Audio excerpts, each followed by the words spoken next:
Hello YouTube, and welcome again to my channel.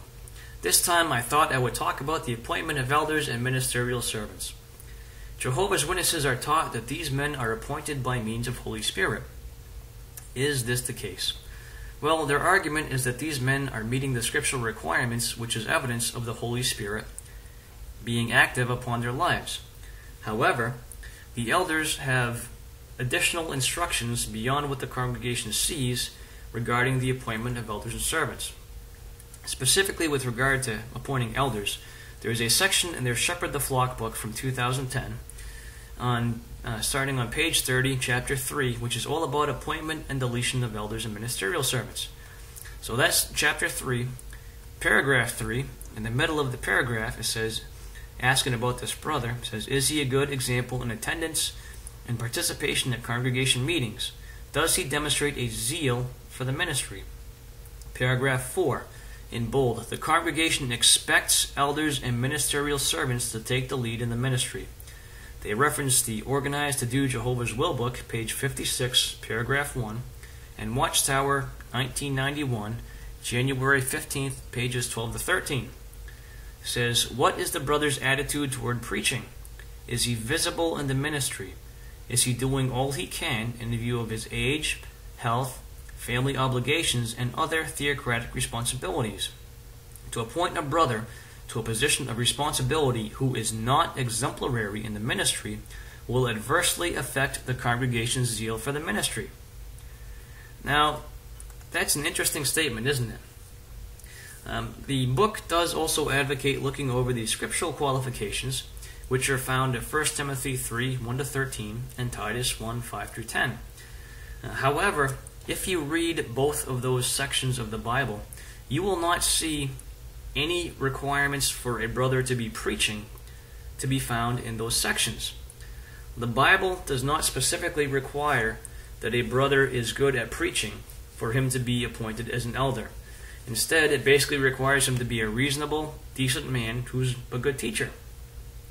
So preaching is not to be found in those requirements. So this raises a question. How could Holy Spirit be involved if one of the most basic requirements to be appointed as an elder or a servant is a requirement that's not specifically spelled out in the Scriptures? Well, that's an interesting question, isn't it? So let's discuss this from a practical standpoint. I have been at many meetings where we've discussed the appointments or even deletions of brothers, and when we're discussing appointments, one of the first things you always do is you pull out that brother's field ministry card. You see what his average hours are, how are his placements, his return visits. You want to see how that brother does in the ministry. And in my experience, I've been told by circuit overseers that the branch will reject applications of or recommendations for appointments for individuals who are not at least making the national hour average in field service hours. So literally the most important qualification to be appointed as an elder or a servant for Jehovah's Witnesses is for that individual to be active in the ministry, and active at least as much as the average, but preferably more. As that section from the Elders book demonstrates, they say that the congregation expects those brothers to take the lead in the ministry. And they are afraid that if a brother is appointed who does not take the lead in the ministry, that it will affect the zeal of the entire congregation. So, the most important thing to be appointed to any position of service in the congregation of Jehovah's Witnesses is how active you are in the field ministry, and then how you are at the meetings. Do you participate? How do you do your parts? So on and so forth. And that is the primary basis of judgment for people to be appointed as elders and servants. So, what can really happen when that's the case? Well, sometimes you will get these individuals who are very active in the ministry, they're very active at the meetings, but perhaps the person who they are when they're not in public view is not such a great person. But you would not necessarily have a way of knowing this. So sometimes individuals get appointed to positions of service that are nothing more then active in the works as prescribed by the organization, but they are not truly Christ-like individuals. And to be honest, the governing body knows this.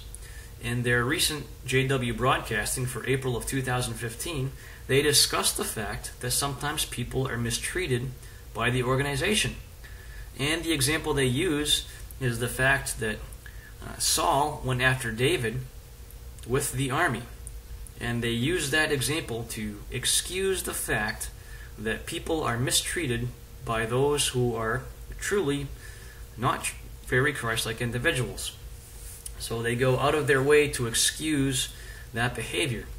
And instead of addressing the fact that there are individuals who are behaving improperly, they basically tell the individuals who are being abused by them that they should endure, because no doubt those individuals who are abusing them love Jehovah and are being used by him.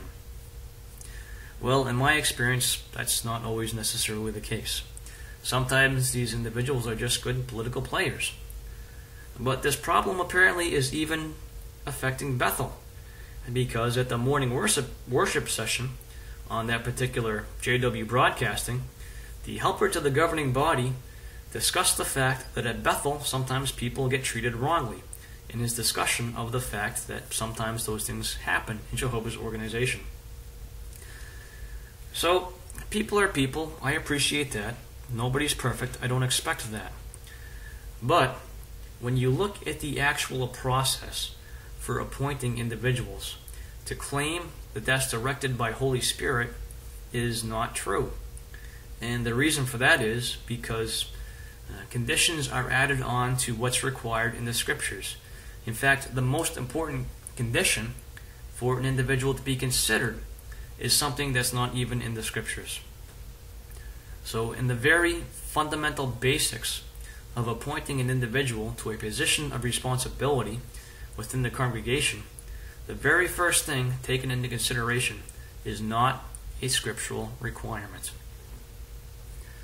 So that kind of raises the question as to how you can make the assertion that individuals who are in those positions are appointed by Holy Spirit, especially when the Bible, it's used partially as a guide, but conditions are added onto it. And the things taken into consideration can oftentimes miss the bigger things about the type of individual that really is being recommended. So this is an interesting question, because obviously Jehovah's Witnesses teach that you have to follow the lead of those in the congregation who are appointed, such as the elders and the servants, because they're appointed based on Holy Spirit. But no doubt most of us who have been Jehovah's Witnesses or who have known Jehovah's Witnesses have stories about unfair treatment by elders or by servants, or perhaps they have stories of crazy things that have happened where elders and servants, their conduct was certainly unbecoming, but those individuals got away with it, while other individuals got punished for a conduct that was nowhere near as bad as the conduct of the elders or the servants. And I can tell you from elders' meetings I've been in one particular group of elders, it was not uncommon for there to be extremely heated verbal discussions to the point of brothers raising their voice and yelling.